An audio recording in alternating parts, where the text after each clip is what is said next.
তো আশা করি সবাই ভালো আছেন। তো বরাবরের মতো আবারও হাজির হলাম নতুন একটি ভিডিও নিয়ে। তো এই ভিডিওতে আমি আবার প্রিপোজিশন 5টি প্রিপোজিশন নিয়ে আলোচনা করেছি।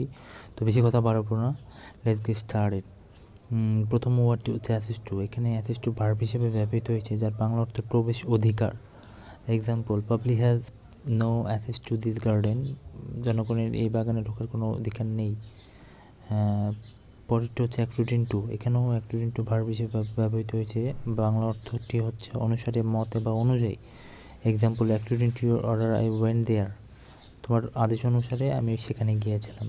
অ্যাকম্পানিড বাই, এখানে ভার্ব হিসেবে ব্যবহৃত হয়েছে, যার অর্থ হচ্ছে অনুসঙ্গী হওয়া বা সঙ্গী হওয়া। Example, he was accompanied by his father. সে তার বাবার অনুসঙ্গী হয়েছিল। তো নেক্সট ওয়ার্ডটি হচ্ছে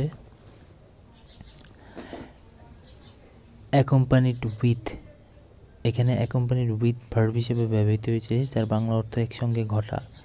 example, he has fever accompanied with headache.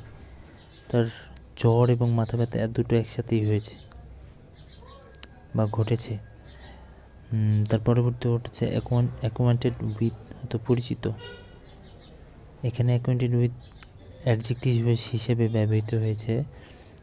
Example দিলেই বুঝতে জিনিসটা ক্লিয়ার হয়ে যাবেন যে আই অ্যাম অ্যাকোয়ান্টেড উইথ হিম, আমি তার সাথে পরিচিত। তো বন্ধুরা, আজকের ভিডিও এই পর্যন্তই। আশা করি আপনারা বুঝতে পারবেন। যদি না বুঝতে পারেন তো নিচে কমেন্ট করতে বলবেন না। আমি চেষ্টা করব প্রবলেমগুলো নিয়ে নতুন করে ভিডিও করার। তো সবাই সুস্থ থাকুন, ভালো থাকুন। আজকের মতো এই পর্যন্তই।